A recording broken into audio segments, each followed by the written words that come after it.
Salut à tous et soyez les bienvenus sur la chaîne qui déboîte. Vous avez remarqué comme en ce moment il n'y a plus rien qui semble fonctionner en France. Le système judiciaire ne marche plus, l'hôpital ne marche plus, le système de santé d'ailleurs dans son ensemble ne marche plus, le système de retraite ne marche plus, on en parle beaucoup en ce moment. Et puis alors, cerise sur le gâteau, parce que tout ça c'était pas nouveau, hein, les gouvernements précédents c'était plus ou moins la même chose en moins pire. Depuis quelques mois maintenant, on a appris que le système électrique français ne marchait plus. Ouais, en novembre, on nous a dit ouais, bah, il se peut que vous ayez plus de courant au beau milieu de l'hiver, pendant 2 heures, comme ça, parce que voilà, parce qu'on n'a pas de sous pour entretenir les centrales nucléaires. Ok, je sais pas, il y a des milliardaires en France qui sont devenus parmi les plus riches du monde. Il y en a même un qui a réussi à l'être pendant quelques mois. Ils peuvent pas participer contre... Ben non, on va pas commencer à faire de la politique, hein. Aujourd'hui, je ne peux pas résoudre de toute façon les problèmes politiques, mais ce que je peux résoudre, partiellement, ce sont ces fameux problèmes électriques. Devant moi, il y a un accumulateur qui permet de combler les manques d'un ordinateur et d'une box internet, par exemple, pendant plus de 2 heures. Ça tombe bien, hein, c'est le délai qu'on nous avait annoncé pour les coupures. Et le panneau solaire associé qui permet de le recharger si on ne peut pas le faire à travers une prise conventionnelle. Donc est-ce que ce genre de petit gadget peut permettre de combler les trous qu'il risque d'y avoir dans notre système énergétique français dans les mois, peut-être même dans les années à venir? C'est parti pour le test. Voilà, donc aujourd'hui nous allons déboîter non pas un mais 2 objets. Le Allpowers S300, qui est la plus petite station de charge et de restitution de chez Allpowers, avec 2 prises de courant full size, et le 300, c'est jusqu'à 300 watts de restitution énergétique, et le panneau solaire associé. Alors je me souviens plus de la référence de celui-ci, mais vous inquiétez pas, hein, bien sûr je vous mettrai le lien dans la description de la vidéo vers ces 2 objets. C'est Allpowers eux-mêmes qui m'ont suggéré de prendre ce panneau solaire avec cette batterie-là. Donc justement, tiens, on va commencer par le panneau solaire, puisque c'est l'élément le plus basique des deux à déboîter. C'est parti, on y va. Alors vous allez voir qu'il y a un premier truc qui me plaît beaucoup sur ce panneau solaire, c'est qu'il est fourni dans une sacoche. Et en fait, le panneau solaire est la sacoche. Vous n'allez pas tarder à comprendre dans un instant quand je vais vous montrer ça dans le détail. Mais à côté de ça, on a des embouts pour les ordinateurs portables, histoire de pouvoir recharger son ordinateur portable avec le panneau solaire. On a un système pour brancher sur la batterie de la voiture. Comme ça, si votre batterie de voiture est à plat, vous pouvez essayer de la recharger avec le panneau solaire également.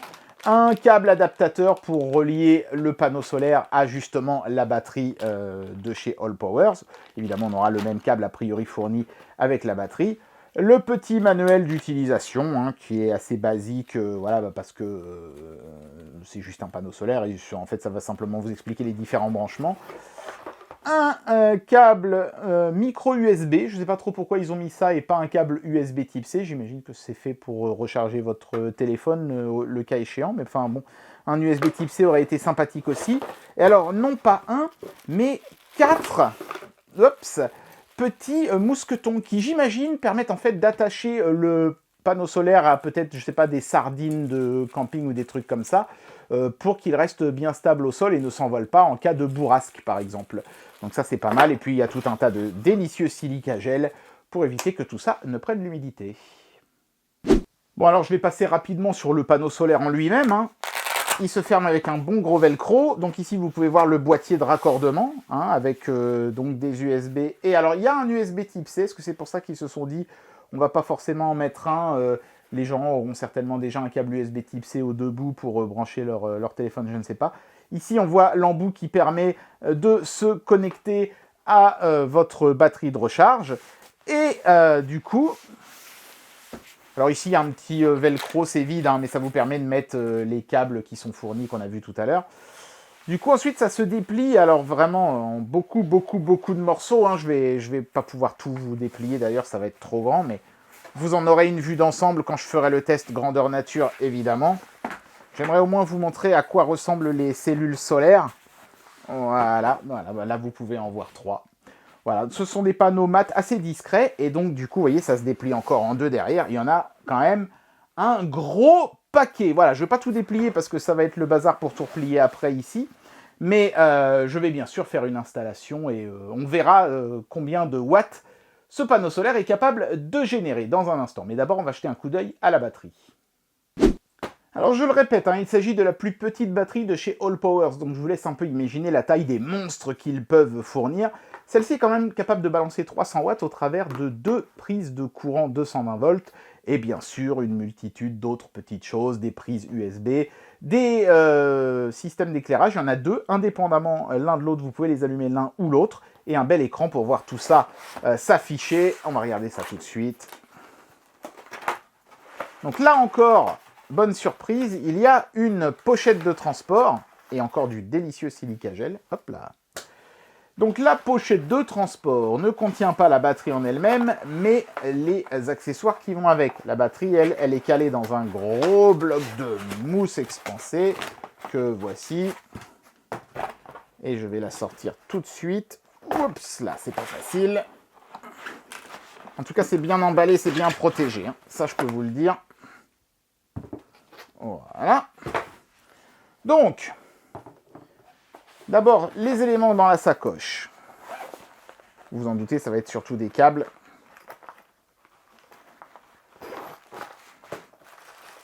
Donc, on a bien sûr l'adaptateur secteur qui permet de recharger cette batterie si on ne dispose pas d'un panneau solaire ou si on préfère utiliser le courant alternatif de la maison. Donc, c'est un 60 watts. Il balance 60 watts, celui-ci.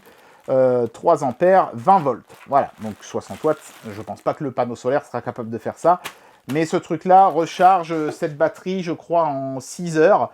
Donc si le panneau solaire fait 30 watts, il faudra compter 12 heures pour recharger ce genre de truc avec le panneau solaire. C'est-à-dire une journée entière d'ensoleillement l'été. Donc voilà, ça vous montre aussi que, évidemment, les systèmes solaires ont leurs limites. Surtout que là, on parle quand même d'une petite batterie. Et puis, il y a le manuel d'utilisation qui est en plusieurs langues, mais je n'ai pas vu le français de mémoire. Il y avait l'anglais, le chinois, l'allemand, je crois, mais pas le français. Bon, après, voilà, je vais vous expliquer, moi, comment ça marche. C'est pas bien compliqué. Voilà, c'est ça. Il n'y a pas le français, mais il y a pas mal, quand même, d'explications données en anglais. Et puis, bon, l'objet n'est pas très complexe de toute manière. Voilà, donc on a des petits films de protection sur tout ce qui est avec des éléments en verre ou en plexi. Donc ça, ce sont les petits protèges écrans entre guillemets qui vont sur les 2 éclairages LED distincts du produit. Et ici, on a un 3e film qui protège l'écran, que je vais retirer aussi. Hop là, voilà. Donc ici, on peut voir qu'on a nos 2 prises de courant de 220 volts qui se soulève comme ceci, un petit capuchon pour protéger des éclaboussures et des choses comme ça. C'est des produits prévus pour les baroudeurs, évidemment. Sur le dessus, bonne surprise, il y a une zone de recharge pour les téléphones, même s'il y a un petit truc qui va un peu contrarier avec ça, on va en reparler dans un instant. Donc ici, on a les différents boutons de commande. Donc le Bluetooth, puisque oui, il y a une application Bluetooth, je vais vous la montrer dans un instant pour vos smartphones. Le courant continu et le courant alternatif. Donc le courant alternatif, vous l'avez compris, ce sont ces 2 prises ici qui peuvent balancer jusqu'à 300 watts, c'est marqué d'ailleurs sur les capuchons. Mais bien sûr, vous avez aussi du courant continu, comme par exemple ici une prise allume-cigare 12 volts. Voilà, ça c'est là que vous brancherez vos éléments de recharge. Donc vous voyez, il y a ici le système pour brancher les pinces allume-cigare, mais les pinces n'étaient pas fournies avec la batterie, elles étaient fournies avec le panneau solaire. Voilà, donc si vous voulez avoir 100% des câbles, il faudra acheter les 2, c'est des malins les gars.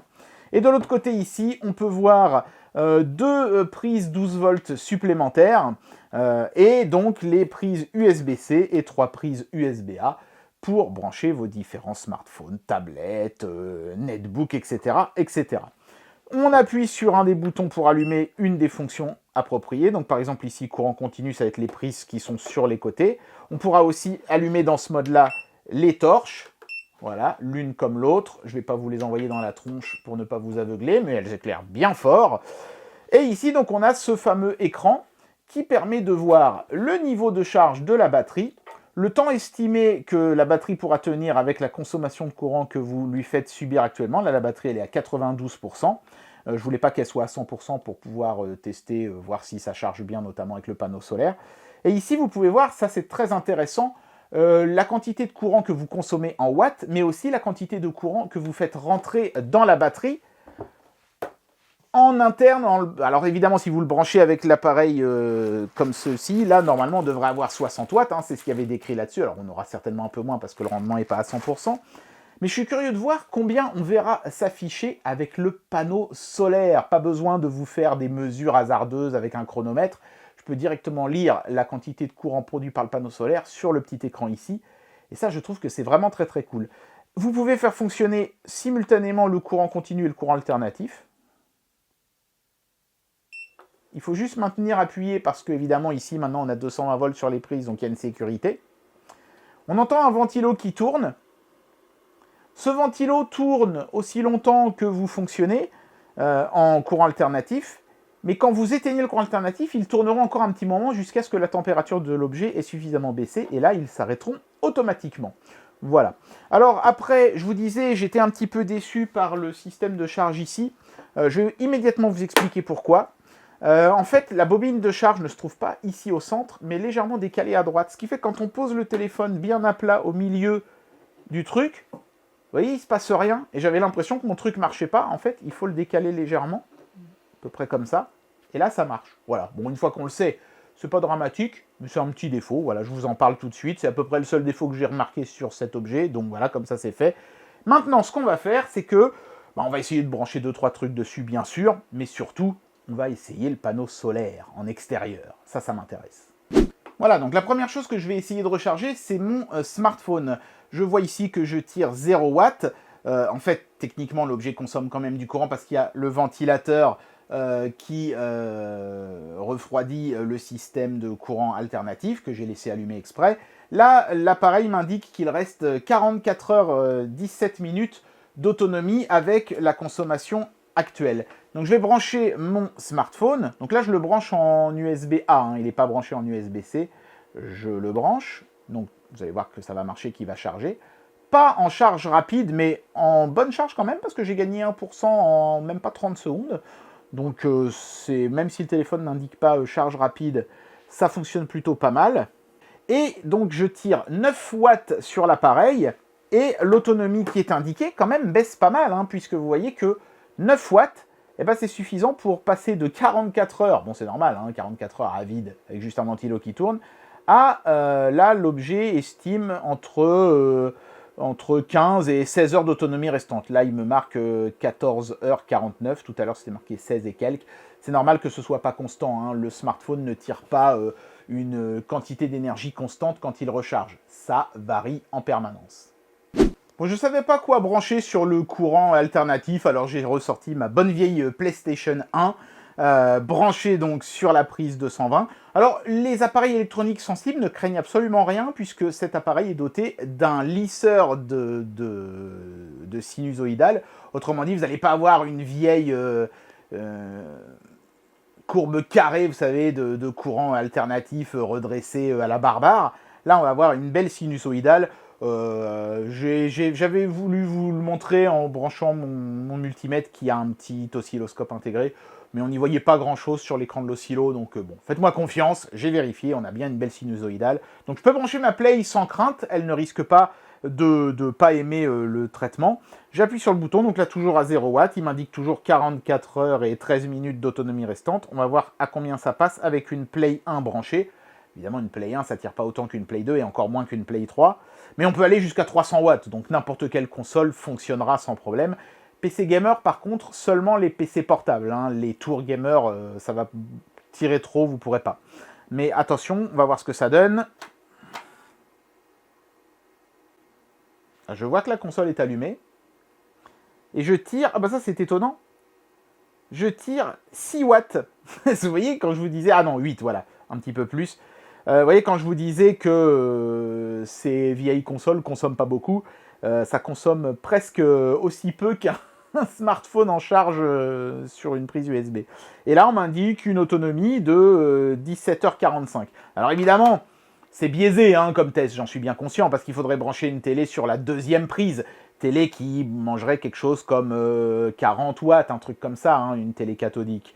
Donc je pense qu'au lieu d'avoir 17 heures d'autonomie, on aurait plutôt 5 ou 6, ce qui est quand même déjà plutôt pas mal pour pouvoir se faire des petites parties de Micro Machine V3 sur sa bonne vieille PS1.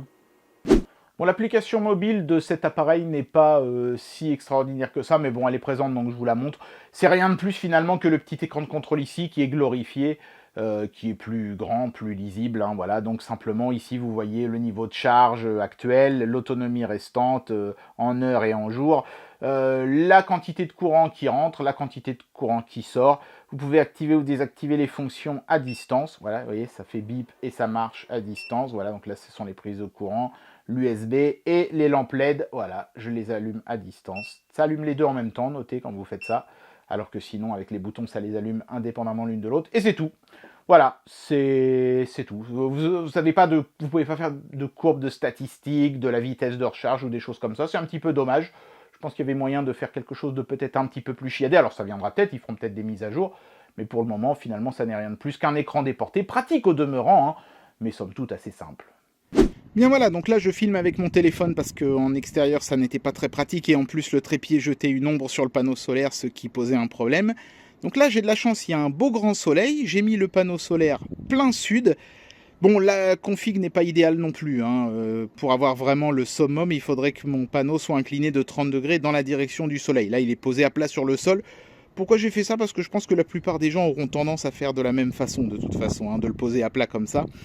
Et là, donc, avec cette config-là, en plein soleil, plein sud, on obtient, regardez ça, 37 watts.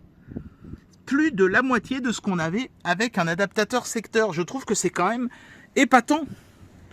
Ça veut dire que, ouais, en une journée entière d'ensoleillement, je recharge entièrement un accumulateur aussi gros que celui-là. Et ça, je trouve que c'est quand même pas mal. Comme quoi, le solaire a du potentiel, mine de rien. Alors, j'ai mesuré l'adaptateur secteur. Lui, il faisait 60 watts. Je ne l'ai pas filmé, mais je vous ai mis une photo que je vais vous intégrer ici. Bien, j'en arrive à la conclusion de cette vidéo. Je vais vous donner mon avis sur ces deux produits. Mais je vais vraiment les séparer pour vous donner mon avis parce que ce serait compliqué de faire un avis global sur l'ensemble et assez long en plus à expliquer l'intégralité. La batterie en elle-même, alors c'est la plus petite batterie de chez Allpowers, mais elle assure quand même une autonomie de 3 heures pour un combo ordinateur portable plus box internet. Ça veut dire que si vous voulez rester connecté à internet pendant que tout le monde est en panne à la maison, vous allez tenir 3 heures. Donc vous allez pouvoir passer le gap des 2 heures que le gouvernement nous a fait planer au-dessus de la tête, qui semble désormais s'éloigner, mais enfin on ne sait jamais, hein. Il y a encore quelques semaines où il pourrait faire froid, donc sait-on jamais. Donc c'est plutôt très cool. Évidemment, ils ne prennent pas comme référence un PC gamer pour vous donner ces valeurs-là. Donc si vous avez un PC gamer, je pense que vous pouvez enlever une bonne heure d'autonomie. Mais c'est quand même déjà assez énorme. Je ne trouve pas vraiment de gros défauts à ce produit-là, si ce n'est peut-être un design un peu bateau, quoi. C'est juste un gros bloc. Ça fait vraiment penser à une batterie de bagnole avec une poignée sur le dessus. Le seul petit défaut que j'ai eu sur ce produit-là, c'est que la bobine de recharge ici est décentrée, ce qui fait que positionner un téléphone pour qu'il recharge sur la zone sans fil, là, n'est pas forcément toujours évident. Surtout quand la poignée est ouverte, puisque ça risque de vous gêner ici, il faudra la rabattre comme ça. Voilà, bon, c'est pas un gros défaut, c'est un moindre mal, mais enfin bon, je le signale quand même. J'aurais aimé que la bobine soit bien au milieu, ça aurait éliminé ce petit inconvénient. Concernant le panneau solaire, alors là, franchement, j'ai presque même envie de dire qu'il vole la vedette à la batterie parce qu'il m'a bluffé. 37 watts par plein ensoleillement, mais sans pencher le panneau comme il aurait fallu, ce qui m'aurait certainement fait gagner quelques watts de plus. À mon avis, j'aurais dépassé les 40 watts. C'est juste incroyable. Et en plus, vous pouvez enchaîner deux pour le relier à la batterie. Bon, cette batterie-là, à mon avis, plafonne à 60 watts de recharge, mais vous atteindriez le plafond. Ça veut dire qu'avec deux panneaux solaires comme ça, vous allez aussi vite par beau temps pour recharger ce truc qu'avec l'adaptateur secteur. C'est tout simplement bluffant. Et vous pouvez en plus vous en servir de ce panneau pour plein d'autres trucs que juste recharger ça. Vous pouvez très bien acheter le panneau sans posséder ça. Ce truc-là pourra recharger une batterie de bagnole sans aucun problème ou... je sais pas, vous pouvez certainement même recharger vos consoles de jeux, vos ordinateurs portables, vos smartphones, juste avec le panneau. Mais franchement, le combo des deux, c'est juste ultime. Imaginez, vous branchez ça, vous branchez votre PC gamer dessus, plus vous avez le panneau solaire qui réalimente ce truc-là, vous pouvez tenir des heures, littéralement 5 ou 6 heures sans problème. Bon, évidemment, il ne faut pas qu'il y ait un gros nuage qui passe et qui vous plombe votre ensoleillement, mais franchement, impressionné par le panneau solaire. Pas moins par la batterie, qui fonctionne très bien, qui a un petit défaut au niveau de la charge sans fil, mais pas bien méchant. Deux excellents produits donc, je connaissais pas la marque Allpowers, franchement, ils commencent très fort sur ma chaîne, je trouve. Et bien voilà, c'était le test de cet accumulateur et de son panneau solaire associé de chez All Powers. Alors c'est pas ça qui va vous permettre de vous passer de votre bon vieux compteur Linky et de pouvoir vous relier au réseau électrique national, mais en tout cas, pour les petites pannes de courant, ou même tout simplement pour avoir une prise en extérieur, par exemple, pour alimenter quelque chose dans votre jardin pendant 1 heure ou 2, c'est un objet qui fait le taf, pour peu que vous alimentiez moins de 300 watts avec. J'espère que cette vidéo vous aura plu, et moi je vous dis à très bientôt pour un prochain test. Allez, tchuss! Ah, et gros bisous à Bernard Arnault.